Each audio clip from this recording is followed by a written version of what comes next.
I'm Maureen Ballatori, and this is Spilled Salt, a podcast on the thrills and spills from the food, beverage, and agriculture industries. Today's guest is Colleen Hardy. She is co-founder of Living Roots Wine and Company. Living Roots is a winery in both the Finger Lakes region of New York State and the Adelaide Hills of South Australia. It was founded by husband and wife team Sebastian, who's an Australian native and a sixth-generation winemaker, and Colleen, who I'm talking with today, who is a Rochester, New York native and marketer. And so a lot of what we talk about today is how uniquely their experience came together for the creation of Living Roots. For the company, they're sourcing grapes from different vineyards and from different growers, the majority of which are coming from the Finger Lakes and the Adelaide Hills, where their families have vineyards. But they're also talking about some new things that they have on the horizon that they're planning to launch in the future. We're also talking today about some of the wine industry trends and how those are affecting Living Roots, as well as the wine industry as a whole. Enjoy the conversation. Hey, Colleen, how are you? I'm good. How are you? Very good. Thank you. We are on opposite ends of the world right now because I'm in upstate New York and Colleen is in Australia. So it's late afternoon here, very early there. I'm glad that we could make this work. Same. Yes. The time difference can be a challenge, but I'm used to calls at all hours. So I bet. So yes, thank you for having me. Awesome. So I always love to start with a little bit of your background. So can you talk a little bit about what you went to school for, kind of some of your early career leading up to the work you're doing now? Absolutely. Yeah. So I went to school for marketing. I think classic, going to college at, I think I was 17, being a fall birthday. And so I had no idea what I wanted to do, like truly. And so, my dad had been in sales and marketing, and I liked the idea of marketing, being a little bit creative and whatnot. And it seemed sort of broad enough that I hoped to be able to kind of figure it out along the way, more so what I wanted to do, what sort of industry. But it seemed like something you could apply to a number of industries, which I think is still true. And so that was sort of the path I went on, and, got to graduation or senior year, and I still wasn't entirely sure what I would do with it for the long term, but I did have an opportunity to work in more so marketing research in Chicago after graduation. So I did that. And my clients were big sort of food manufacturers. So think, massive international brands. And it was a lot of sort of more the analytics side of marketing. So I learned a lot, but it wasn't really what I saw myself doing long term. And especially just sort of sitting in a cubicle, I want to say 9 to 5, but it was more like, 8 to 8 or what, like long hours in a cubicle doing something that like I was learning a lot, but I knew it wasn't going to be forever. And so I just started to get the itch after a couple of years. I had friends whose clients were sort of alcohol manufacturers. So they were, working for international beer brands or spirits brands and still working for our sort of research company. And they would have happy hours on, every day and all. And I was like, that looks a lot more fun. And anyways, I just I started looking at what other industries, even if I stayed within my company and within what I was doing, were there other industries that maybe I would find a little bit more interesting. And I loved wine, just drinking it, sort of early 20s, mid 20s, starting to get into just drinking wine with dinner or whatever. And I wanted to learn more about it, even just as a hobby, I guess. And so I started reading wine books and just paying a little bit more attention, learning a bit more. And then I really decided like, oh, this could be a pivot again, even if I stick with what I'm doing, but just working with a product that I feel a little bit more inspired by. And so I took a little online course through UC Davis just to learn more. I think it was like, I don't know, 10 weeks or something. And I loved it. Like I would find myself sort of looking forward to getting home and watching a lecture. And it was clear that I wanted a change and that I was really interested in this industry. And so I yeah, decided I was really needing a break from staring at spreadsheets all day. And, I was 24 at this point, and I was itching for an adventure. So I decided, what better way to learn about the industry than to work a harvest, go be a vintage cellar hand somewhere, and just sort of get my hands dirty, learning a little bit more of the behind the scenes, so that if I did walk into a meeting and, was working more on the marketing side, I would at least have this foundation. And so I And your decided UC that's Davis course, was that just like general wine education uh, and not about wine making? it was more making. So Okay. it was intro to wine and winemaking. And so it was cool because it sort of taught, you know, general concepts, and it was a good foundation, but I just feel like nothing beats seeing it in real life. So it was Yeah. cool to like learn basic theory, like real basic, but Right. it was a good intro. And then to go work a harvest and see like, oh, that okay, I could imagine what a pump over was, but then actually doing it and you're like, Yeah. okay, I get it now.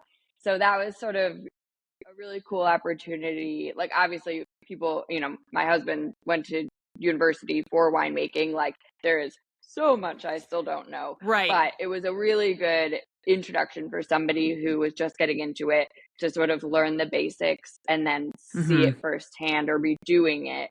And I think that helped me learn at least the basics pretty quickly. Um, and yeah, so I decided to work a harvest.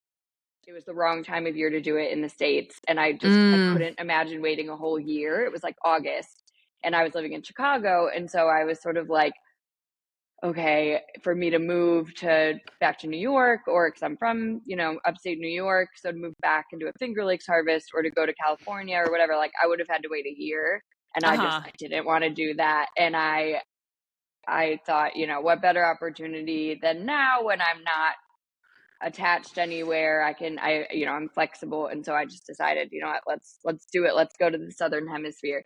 So that brought me to Australia. And that was 11 years ago. And here Okay. I am still in Australia.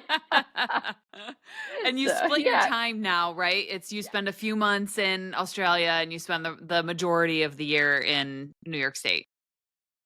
that's correct. So yeah, we're always here. So to February, March, April, just for that harvest Yeah. period, since they're opposite seasons. And then we'll head back to New York for the busy summer season, harvest, busy holiday season, and then come back across. So Yeah, that's great. So I want to go back to something that you said. You said that you, in your 20s, you started drinking wine with dinner, having a little bit more of an interest in wine. Today's the statistics are showing that today's 20-year-olds are not doing that as much. What do you think led to that? Do you think that you were influenced in some way by friends, or was it just curiosity? Where'd that come from? you know, so growing up, I guess when we were like really growing up, my parents wouldn't, at least not they probably were drinking wine after we went to bed. I didn't grow up seeing it necessarily Yeah, always right. on the table, but certainly like bigger family dinners with, extended family, that sort of thing. Like it was around. My parents are big wine drinkers, especially like as we were getting older, like they would Mhm. have wine with dinner. And then actually, like while I was getting into wine, my dad was also getting more and more into it, especially in the Finger Lakes. And so we were passing wine books back and forth and whatever. So I do think some of the interest came from them. I Mm. think some of it came from some people I was around in Chicago. So um, yeah, I think I was introduced to it from like a couple different angles, maybe. And yeah, I'm not sure I would have just sought it out myself, Right. but it was sort of like one of my roommates was like gifted a bottle of wine from work, Mm. and we opened it and Mhm. we're like, oh, this like you were gifted it, so it must be special. So then we were like, well, let's like, dive into it a little bit more. Um, yeah, I remember like going on a couple of dates with people who were like very into wine or even working in wine. And that was like got me more interested Yeah. in it as well. So yeah, I think it was sort of time and place and company Mhm. more than anything. But yeah, it is really interesting to see kind of where we're at now. And I mean, I think like we definitely would drink a lot of cocktails and beer back then as well, but there definitely wasn't the whole like RTD Totally. seltzers, like none of that was around. So yeah, I guess there were fewer options maybe, but Yeah. I hope that I still would have been into wine because I love it so much. Yeah. Yeah, and imagine your whole life could have been changed if you hadn't found that interest. But absolutely Crazy. that is what the younger generations are drinking right now is much more of like they're still drinking some wine, but it is Hmm. a lot of the RTDs, the seltzers, and I'm not sure about the statistics on craft beer if that's Yeah. still rising or whatever, but there is certainly more choice. So then what made you want to decide to start your own label? So once I got to Australia, I pretty quickly met my now husband, who is a winemaker. He, studied winemaking and viticulture in school and has worked vintages all over the world. And so when we met, he was taking like a little break from production, but working in sales for his family. So he's actually like a sixth generation winemaker. That's so And cool. so he's been around it forever. And there's this really cool, family history and legacy that we just are so proud of. And so I think once we met, we each were working in different aspects of the industry. So once I finished up Harvest, because my original sort of gig was just 4 months or whatever for Mhm. the sort of vintage period. So once that ended, and Seb and I had gotten together and we wanted to stay together, and so I started looking for other jobs, and his sister actually really helped me out in getting a job at the winery she worked at, Oh, and so perfect. yeah, so a lot of family support. We're so lucky for that. And so I ended up, yeah, working in sort of this hybrid role of like marketing, but also helping in the cellar during harvest. So it was perfect for me, like Yeah. great to do kind of all aspects and just whatever needed doing. So I learned so much in a couple of years. And then Seb was getting the itch to get back to winemaking. So he had in some of his vintages, he had delved into varieties that are less typical for Australia, Mm. and certainly, I mean, they still are less typical, but even more so back then. So he was working with things like Gruner or Teraldigo, varieties that his dad has planted in the Adelaide Hills, and Mm. so he had really, uh, learned more about the making and sort of the regions that they're from originally and things like that. And so he was working on selling those particular wines because they are a little bit more of a hand sell. There's some education needed. But he really Mhm. wanted to get back into the winemaking. And I, had just gotten into this industry and had really caught the bug. And so at the same time I was getting homesick. I love Australia. Like I would live here hands down if it wasn't so freaking far from all my Yeah. family and friends. Yeah. And, it's hard because we're really close with Seb's family. Like I feel so lucky, have the best in-laws, have the best family on my side. Like we're super fortunate in that way, but they're just from completely opposite parts of Yeah. the world. Yeah. So I was getting homesick. I wanted to spend more time at home. At the same time, like there were so many things happening. Like I look Mm. back and I'm like, there was a lot going on there. Because around the same time, my parents bought a property on Cuba Lake that had it had mostly Concord on it, a little bit. It had some Elvira that we actually still use. But they had bought this property. My dad was getting towards retirement, but is not one to slow down, and was like, "What's next?" And this property it had been on the market for a couple of years. It is beautiful. Like it has, I don't know if you've been or not, but it has like a really beautiful view of Cuba Lake, and he basically saw it as like someone has to do something with this piece of Mhm. land, and whether like it's a project, retirement project that our family does something with, or it's fix it up and then sell it to somebody else or whatever. So around the same time, my parents got this property. So it was kind of like, I'm getting homesick. Seb wants to start making wine again. All of a sudden, there's this property in the Finger Lakes that has amazing potential. And we just sort of started thinking about, you know, what if we started making our own wine, and what if we did it in both places? Because we come from two very different but amazing wine regions. Yeah. We don't really want to give up spending significant chunks of time with either of our families if we can help it. And we're fortunate that we actually are in an industry where we could go back and forth. So that's kind of how it all started.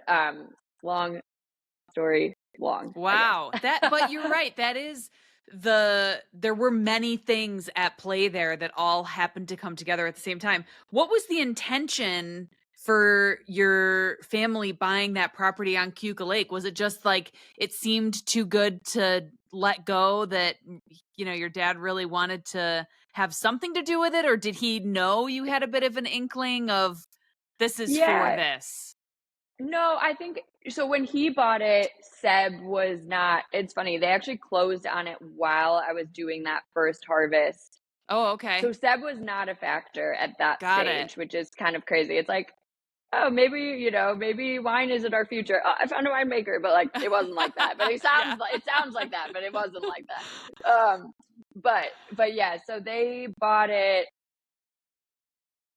So it was my dad and I, again, we had been passing these wine books back and forth, and we were both like really getting into it. And so I think he saw potential for maybe a family business of some, I think there was definitely potential for a future winery on that site, but we had no experience. Like we were so new to it. And I think it was more like, there's this beautiful piece of land. It was a really good deal. And so I think it was sort of like wishful thinking in a way of like, this could be something really special. And maybe we can do something with it in the future. But I think it was also sort of like, it's just such a beautiful piece of land. Like someone needs to do something with it, and maybe it's us and maybe it's someone else, but like, too good to let it pass us by. Yeah. So, and on that property is a tasting room, right? Yes. And vineyard. Winery. Yeah. And vineyard. So, I mean, at the time there wasn't any, there's like an old barn down the hill. That's cool. It's got really beautiful old wood, but it's falling apart. We just use it for like very rough storage, like picnic tables over winter. But we built a new winery and tasting room. And then the vineyard. So basically 2014 is when my parents bought it. Also when I came and did vintage in in Australia, met Seb. So that was all like early 2014.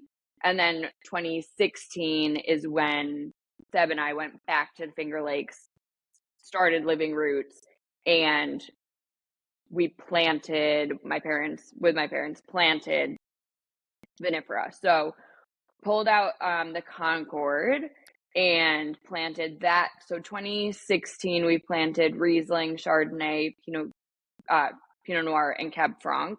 And then in subsequent years, we planted Pinot Gris and Pinot Meunier. But yeah, so that started happening in 2016. Oh my gosh, all my years. And 2014, 2016. And then, and that's the year we started Living Roots as well. So we were sourcing grapes from other growers, and we still are. So with the mix, we're not like all estate or anything. But it's cool because we buy grapes from both of our parents. So here in the Adelaide Hills, it's similar. We buy a lot of grapes from my in-laws, but then, we work with other growers in addition to that. And so it's really nice. Like our families on both sides have been insanely supportive. Like we wouldn't have been able to start Living Roots without their support and just ongoing. Like my dad's background isn't wine, but he has great, business experience, knowledge. He helps us with all of our like business plans and budgets and that sort of stuff. And then my father-in-law, Jeff, is all in the, viticulture and wine side. And so we've got just like really great resources on both sides, and then just, super supportive all around. So that's so awesome, of all of the different skill sets coming together too, right? With the winemaking and your marketing skill set and, your dad's business acumen, really critical pillars to success. So tell me a little bit about what makes Living Roots different. Well, I mean, I feel like just the fact that we're making wine in 2 countries, especially on this scale that we are, like, there's obviously a lot of international wine brands, but they're usually huge companies and they have separate teams in, Yep. you know, the different locations. Whereas I feel like we are hands on, like, especially Seb being our head winemaker. He's going back and forth and making wine in these 2 places. So I think it's really cool that you can see very different climates, sometimes very different varieties, sometimes same variety, made by the same people, more or less. I mean, as we've gotten further and further along, kind of in the Living Roots story, we are fortunate that we have a lot more help, and Yeah. we have an amazing team. So we now have winemakers. We have a winemaker in each location, Yep. and in the Finger Lakes, where the operation is a little bit more intensive, doing like sparklings and whites, and here our setup is a little bit rougher. Because it's pretty much all reds. We can ferment in picking bins. We don't need a chilling system. Like, it's much more basic. But over Mm. there, it is a more labor intensive setup. So over there now we have like an amazing winemaker, an assistant winemaker, and it's allowed us to, be here for extended periods Yeah. and kind of rest a little easier, which is amazing. Yeah. And still be putting out these great wines. And then here in Australia, we just have one part-time winemaker. And he's awesome. We actually worked with him back in the day at that winery that my sister-in-law worked at. So it's like, we're again just like surrounded by amazing people who Yeah. have helped us be able to do this at all. But I think the fact that like we still are physically going back and forth, we are making wine and selling our wines in both places is pretty unique, especially on a fairly small scale. I think not that this is unique, because I think there's a lot of people who have this same approach, but I'm really proud of the wines that we make and kind of the way that we make them. So for us, it's, all about a balance of minimal input, but we want really high quality wines that sort of drink classic, drink clean. But if you are interested in knowing how they're made, or you're sort of more in a natural wine camp, like we definitely prioritize that in our decision making as well. So, we add sulfur, which I know can be maybe polarizing to some people. Yeah. But that's it. Like, everything's wild ferment. Most of our wines are bone dry, and so they're not filtered. We don't do any fining. Like, I think but then the wines are really, clean and they drink really classic. So if someone just wants a glass of Chardonnay and they aren't asking questions about how it's made, like, they're still gonna really enjoy it. Right. But if someone comes in and is like, do you have any natural wine, or, they want to feel good about what they're drinking, like, I think we tick that box as well. And it is more, I think it is more effort and, can make decision making more challenging. But I'm really proud of, the wines that we're putting out. So while that's not unique, I think it's something that is worth mentioning. Yeah. And how has your marketing experience been beneficial in the growth of the company? Like, I'm curious about some of the steps between, you mentioned you launched Living Roots in 2016. That's almost 10 years ago at this point. How has your marketing expertise been an asset? And I don't ask that to suggest that it's not an asset. I'm asking it to Totally. suggest that it's an enormous asset that I think wineries sometimes miss the critical importance of doing the actual marketing component. So how has it been beneficial for you and Seb to be able to grow the company with that in-house marketing expertise that really knows the product inside and out? So 2016 was the first vintage, and then we launched the first wines like end of 2017 when we opened our Rochester location. And I think opening that as an urban winery had its own benefits of just reaching more people more quickly. Yeah. an urban winery is something that Seb was always interested in, but he imagined doing it in Adelaide, but he loved the idea of kind of bringing the process and wine to a more metro area and a bit, a bigger population and in a bit more sort of casual environment.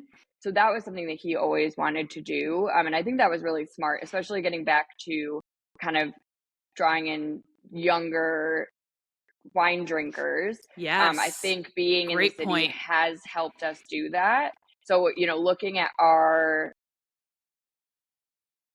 wine club where we have more data, because we're not great at collecting information from people just coming in the tasting room, but then who wants to fill out a survey when they're just there to drink wine. Yeah. So our wine club members is where we have a bit more information, and I do think that we skew younger than your average wine club, which is so great. We love that. I mean, we're in our 30s, and I think our wine club, we do have a lot of club members that are around our age, or it kind of spans all the generations in a way. We have a lot of our friends in the wine club, a lot of my parents' friends are in the wine club, and everything kind of in between. And so anyways, I think location was part of it. I also think, especially at that time, I will say wineries in the last 10 years, I think wineries have gotten so much better at kind of marketing themselves. But back at that time, I do feel like I think our social media especially did set us apart a little bit, at least locally, just because we were more active and maybe just a little bit more consistent with it. Now, I think there's a ton of wineries that are killing it. I'm shoot, I actually feel like I've sort of, as the business has gotten busier, I'm I post way less. I'm not on top of it. I used to be so on top of it, but I do think that helped from the get-go, maybe build a bit of a following more quickly. And it has been I still run the social media, and at some point that probably won't make sense, but for now it's it's my baby, because I do feel like at least I have a sense of kind of what's going on everywhere to a certain point, because I am coming to Australia, so I can post from here, and I am I'm kind of where the busiest season is happening. And so I do think that is helpful, and just writing captions and stuff. I know the behind the scenes, and my husband's, our head winemaker. So if I'm always read this, is that song, so it's probably not the most efficient for me to be doing it, but I enjoy it. And I do think having that intimate knowledge of what's going on, is valuable. Yeah. We manage social media for a bunch of clients, and the boots on the ground component that you just mentioned it's just a thing. It doesn't really get easier even when you outsource it, because there's the way that we sort of structure relationships with our clients is we handle the regularly scheduled programming. We make sure that your products are being talked about and that your customers are feeling loved and everything like that. But there's something to be said for the photo from the tasting room of the sunset that day, that just makes sense to bring to the table.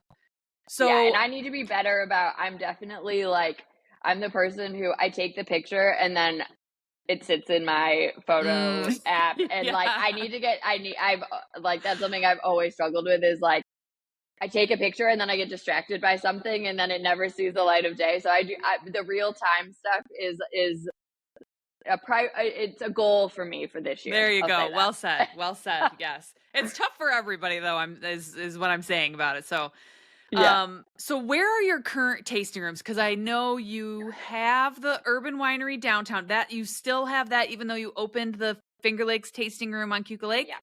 And then do you also have a tasting room in Australia as well? Sort of.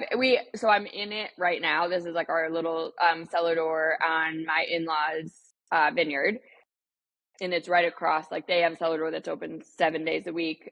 We just do tastings by appointment, so it's not. It's not a big operation. So Lucas, our winemaker here, takes appointments kind of based on his availability. So it's not something that we have regular scheduled activities or anything like that. But yeah, we do have tastings available here if people kind of reach out and schedule that. Whereas the tasting rooms back home are definitely what take up, a lot more of our attention and resources because they're open, Mm-hmm. 6 or 7 days a week, depending on the season and Yep. location. So Yep. Got it. yeah. So we started to touch on this a little bit, but I want to focus on it and hear your thoughts on this. So there's been a lot of discussion lately about the wine industry being just pretty difficult, right? Consumption is down. So what are your thoughts on what you're seeing in terms of trends, especially as a marketer, and somebody who is in market research and analytics, you understand trend data. And so what are your thoughts on the state of the industry? Yeah, it's pretty scary. I'm not Yeah. gonna lie. Like, no, we definitely are feeling that and are, stressed by it. I'm Mhm. not gonna sugarcoat that. So yeah, I mean, when we look at our data from the last few years, and granted, we were still getting somewhat established when COVID hit, but I feel like that's well behind us now. Like that for a couple of years, it was kind of like, oh yeah, it's COVID. But now it's sort of like, okay, we're past that. Yeah, right. And it feels like we, looking at our annual sales, like we sort of obviously had a dip because you heard a lot of news around COVID of like alcohol sales are booming and this and that, but it wasn't small brands like us that no one's heard of that Yeah. doesn't have sort of nationwide distribution like that. Yep. We weren't seeing those spikes. And so we definitely had a dip for a couple years. And then I feel like it came back like 2022, I feel like was pretty good for us. But 23 and 24, like our sales have Yep. been declining. So it is Yeah. no, it is definitely concerning. And we're seeing those trends firsthand. And I think now, we are in a little bit of a brainstorming slash like we need to figure out what to do to sell more wine. So Mhm. our team has been really, really great about coming up with new programming. We used to do wine dinners in the vault, sort of like our private tasting Cool. room in Rochester. So trying to bring back more of that, or, really push our private tastings that we do for larger groups. Even wine dinners, with our wholesale partners, we used to Yeah. do them, every month or two, and then just, busy getting the Finger Lakes location open and whatever. So I think there's some things we used to do that we're just like, okay, we need to bring that back, Yep. and engage more. I think our loyal customers and wine club members have been a lifeline. Like Yeah. they are so, so valuable to Living Roots. And I think they also are just like, it's so nice for our team to have these sort of real supporters that come in and are friendly faces. Yeah. And so I think that like growing our wine club is something that is a priority and has been a really important part of our business. But yeah, I would say like we're still figuring it out like everybody else, Mhm. because it is like, you know, I think the people who drink wine and love wine are super supportive, and I think drinking, as much as ever. Yeah. But and I Yep. would include myself in that bucket. We're still having a glass of wine every night, or sharing a bottle every night, whatever. Yeah. um I think people who aren't super dedicated to wine are definitely drinking less, and that's like, how do we Mhm. engage those people? I don't know. Yeah. And so that's something that we're doing a little bit of soul searching for at the moment, I guess, is like, Yeah. how do we move forward? Because yeah, the trends aren't sustainable, what we're Yeah. seeing right now. Right, right. And so I think there's a couple things about that. I think it's great that you're brainstorming with the team, first of all, right? I feel like sometimes when industry trends like that can happen, there can be well, let's wait and see. And there can be a point where you wait and see too long. And so it's great that you're brainstorming, because it isn't just you, it is wineries. I've heard personally from a number of other winery owners in the Finger Lakes region, and also a couple weeks ago at the Bev New York conference, Hmm. um, Cornell shared some national data too about consumption being down across the board as well. So I think it's about bringing those which is where the brainstorm comes from. How can we bring fresh ideas to the table? How can we think differently? How can we do something different from what everyone else is doing? How can we tell a different story, sing a different song? And I totally agree that I think the wine club is a key place to double down, because those are your people, right? How Yeah. can we find more people like this? Tell me where your friends are hanging out, in Yeah, terms of no, those folks. they are so important. And so yeah, that like we're very lucky to have, I guess, that foundation. Yeah. And I will say too, I mean, another thing that really was in large part because of a need for driving more sales was opening the Finger Lakes location. So, Mm, I mean, that has been a huge undertaking, obviously a huge investment, right. building a new building and hiring a new team. Um, while having one location would have been a lot easier, we both were kind of outgrowing the production area in Rochester, but Yeah. even more so was we weren't driving and aren't driving enough revenue to sustain the business. So in Rochester, it's great because we have a lot of regulars. We get people who come in and enjoy a flight or a glass of wine and a cheese board and whatever, and we love kind of seeing people enjoying the wines in a more social, casual atmosphere. But most people, a lot of them anyways, are kind of having that glass and then they're going out to dinner, or they're kind of moving on with their night. So they're not there to taste, to buy wine necessarily. And Interesting. so, yeah. And so while traffic is, can be really busy, the sales don't always reflect that. And Yeah. so where we saw opportunity was like, okay, how do we drive more bottle sales or case sales? Right. How do we, grow the wine club? And it felt like being in the Finger Lakes, a little bit more tourism driven, people seeking out wine Right. And was coming to the region important. to buy bottles and take them home Yes. with them. Yeah. Yes. So Because that's smart. something that we just don't see in Rochester. So opening the Finger Lakes location, we are seeing that, which is great.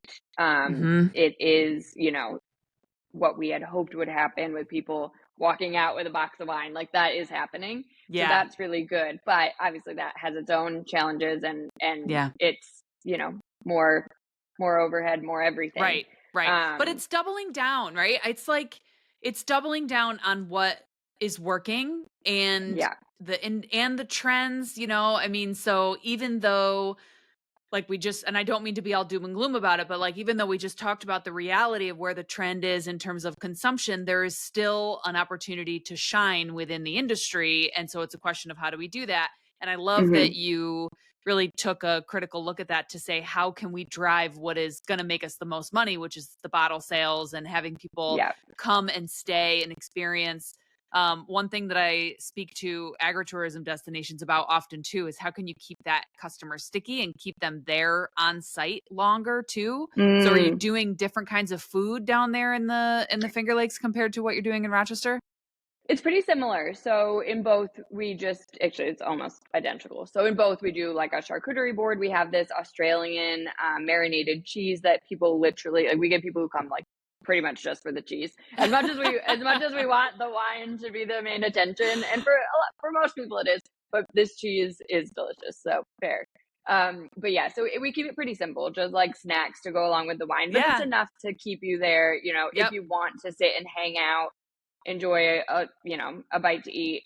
We definitely get a lot of that. And I think at Cuca too, we have, again, that beautiful view looking up the lake, which my parents saw a lot of potential in when they looked at the property.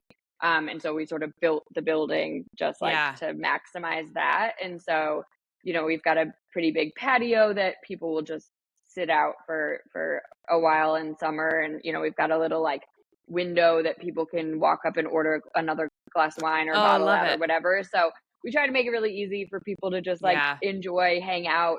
We while we are so proud of our wines, we try not to take ourselves too seriously. Like at the end of the day, we just want people to enjoy it and have a good time. Right. So right. Yeah, I love it. Tell me about a high point and a low point from your career. Ooh. Okay, let me think about this. I feel like, I mean, high point, I guess,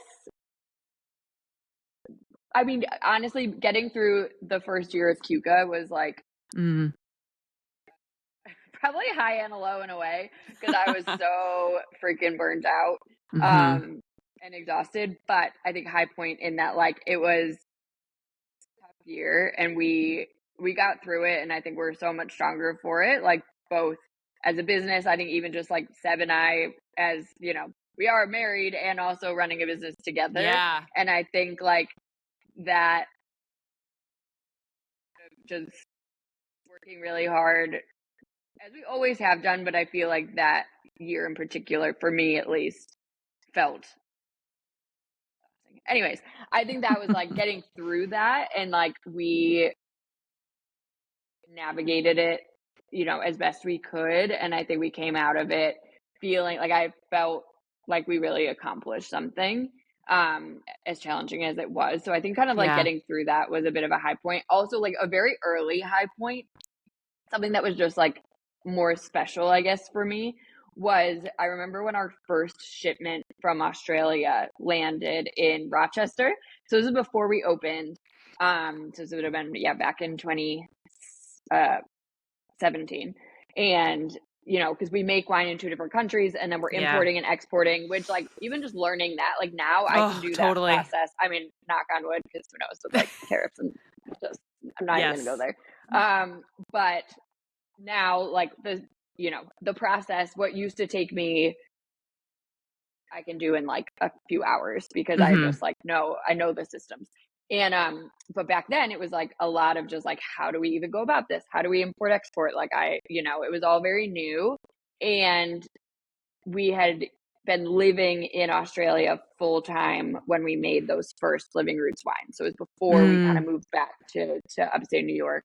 And so I had a lot of pride in those wines. Like we made them at the winery I was working at the time. Seb's sister was a winemaker there, so she was around, you know, all during that process. Our little niece and goddaughter, you know, had been born in 2015. So like we had this little So toddler around cool. the I winery. Like love I just it. have such fond memories of especially that first vintage. And so seeing those wines arrive on University Ave, we were like offloading this container literally on University. Like we don't have a good spot for trucks, so it was like a So little she's chaotic. just for anybody who doesn't know Rochester, she's referring to the downtown, the urban winery location in Thank downtown you. Rochester. Yeah. And so it was like we were like blocking traffic. Like it wasn't pretty, but it was like this really sentimental moment of like, okay, we're doing this. Like we started this kind of intercontinental Yeah. winery, and the wines are here that we made with your family, and now they're here. We're going to share them with my family and friends. Like honestly, that was like an all-time high just because it was so special, and Yeah. that felt like, okay, we're doing this. It felt very real. And then yeah, I would say low would probably be like some parts of Cuca opening. I think Yeah. just like as beautiful as it is, and like we are in a much better place now. Like we had some rocky, you know, we're on a well, which is something so new to us. Like in Mm-hmm. Rochester, water has never been an issue, and now all of a Yeah. sudden, like busy Saturday of a holiday weekend, we literally ran out of water. Like Ay. bathrooms not working, glasses can't rinse them. Like Yeah. so stressful, and like Yeah. no idea what to do with that. This is new to us. Right. And the team's all looking like, what do we do? And I'm like, They're like, I don't okay, know, you, you know? yeah. Yeah. What do we do now? Yeah. So like working through all like just challenges like that. I think while you're exhausted and haven't had a day off in Yes. weeks, like it was a lot. It was a lot. So there were some Yeah. lows in there, but we got through Yeah. it. Yeah. It reminds me of parenting. My kids, I have two kids. They're 9 and 10 now, so they're 18 months apart. And when they were first born, it's like, who's letting me leave the hospital with this little thing, you know? And something would happen and it's like, I am supposed to figure this out, but I don't know, you know, and you just kind of you have to just figure it out and go. And I've experienced points in my business too, where you just have to, you know, those moments where everyone's looking at you either literally or figuratively to say, Yeah. what do we do now? What comes next? And you have to just rally and Yeah. stick and move and do something, you know. I mean, because Yeah.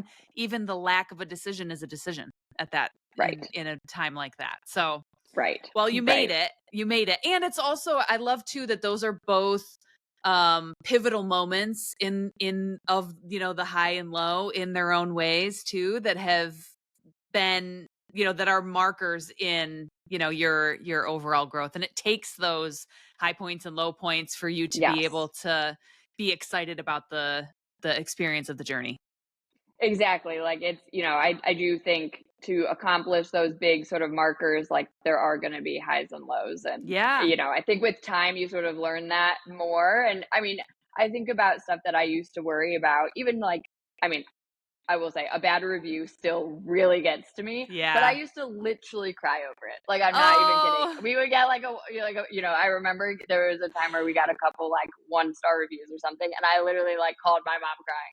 Now it oh, would annoy me. Like yeah, right. I'd be upset about it and be like, okay, you know, Like, shoot. is the feedback valid? What do we Yep. do about it? How do we address this with the team? Like it would still be a conversation, Right. but it is funny how like you look back and realize like, okay, I've grown quite a bit. Mhm. And Yeah. now there's Yeah. things that are, you know, we got more important things to deal with or Yes. whatever.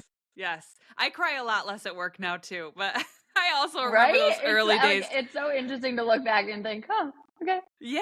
I was in when I was in the very early days of my business, and I was in a co-working space, and I remember I had hung up the phone, a difficult conversation with a client who was not a right fit for many reasons, and lessons were learned about that too, but I had hung up the phone, and I'm sure he could feel the energy in the room, just, you know, and I was so upset, and I don't know if I was actively crying, but I was definitely almost crying. And I just distinctly remember him being like, you know, you have to, you gotta, you can't let that get to you. You know, you have to just decide how you want to action it. And, you know, and he gave me like all these resources, like, here's a book to read, you know, and all of those things. And it is one of the reasons why I love doing this podcast too, because these stories of people who are going through the growth of a business, you know, I think that oftentimes what we show is the high points, and people Oh don't yeah, realize, right, all of the things, all of the, like, the ducks swimming on, you know, when their feet are just going underwater like a million miles an hour. People don't realize that. They just see the smooth sailing duck. So totally. And there are yeah. hiccups every single day, but Yep. it either wouldn't be that interesting to people or it would, I don't know, like that's not the story Yeah, that right. people want to hear. And I mean, especially these days, it's like people are coming to wine for enjoyment and levity, and Yep. they don't need to hear about our problems. Connection. But Yeah, it is yeah. like in a forum Right. like this, it is really nice Yes. to kind of share, like it's not all, you know, glamorous tastings and foot Right. stomping grapes, as Right. much as I enjoy those parts of it. Yeah. I love it. So last question for you. Tell me about something that you're excited about, either for Living Roots or for the future of the wine industry. So this I'm gonna say something that is almost also like an excitement and also like a little bit of a not a regret, but so back to when Seb and I first met, he had been wanting to start a natural soda company. So Oh, when I said, yeah, so I sort of just simplified it a little bit for time's sake, but he, like when he wanted to get back into production, it was partially wine production, but he was more excited about getting into non-alcoholic beverages mm, because again, you know, we're talking like 11 years ago.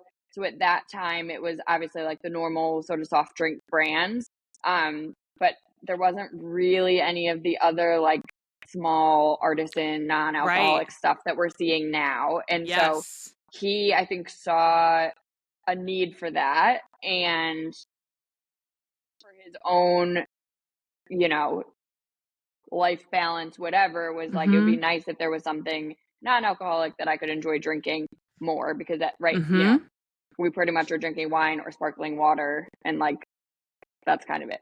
Yeah. So when we met, and especially like after we had been together for a little while, like that was what he was really wanting to do. And so I kind of threw a wrench in that plan, just because we met and I had just gotten into wine, and my family had just bought this. Let's go. Yeah. Yeah. And my family had just bought this vineyard, and like the pieces were aligning of like, you know, and he's a 6th generation winemaker. His family's background is in wine, like that. We felt like starting with that gave us maybe a little bit more credibility, because that's where we had experience, and it just felt like not an easier way to start, but it was just a little bit more of like a known path. Yeah. Start with the low hanging fruit. Yeah. Right. So that was the plan. And that was part of why we called it Living Roots Wine and Co. So the and Co. Yeah, the and Co. is supposed to be the non-wine stuff, i.e. natural sodas. I love non-alcoholic products. And so that was the plan. But now, you know, we're 11 years later, we still haven't released anything. And I shouldn't say poor Seb, but every time he sees a new non-alcoholic thing hit the market, that's like, especially along the lines of what he was planning to do. Like he was tinkering with like some recipes and different ingredients and whatever. And like now when we see things that are very similar to that, we're like, so I do think, so I'm excited because we are making that a priority this year. We will finally pursue that. Yeah. And I think while we would have loved to be one of the first to market, and we are certainly not that anymore, I don't think I don't think the demand for more interesting, drier, natural, non-alcoholic drinks, whether it's wine-like or not, I don't think that that's going to go away. And so that's something that I'm excited, I guess, for us to finally, and especially excited for Seb to finally like see that come to life. So yeah, I think, you know, we're not the only ones, I'm sure, moving in that direction. And I think even just seeing, you know, visitors in the winery, we always get people asking for whether it's for the driver or for, you know, there are all different circumstances that someone would be looking for something other than a wine or a beer, which is obviously what we serve the most of. But right now, you know, we've got like a local grape juice and we've got some iced tea and whatever, but to have our own product that's a little bit more interesting and enjoyable for people who are coming to the winery but not partaking. So that's definitely going to be a priority this year. I think you're still early, definitely early enough in that too, where the market on that is not overly saturated. And I'll also tell you, I was at an agritourism conference a couple months ago, where there was frequent discussion about this that you're referring to, the fact that today's consumer wants a sophisticated, elegant beverage, and they don't necessarily want it to be alcoholic. So I think that's going to be a very exciting path for you guys.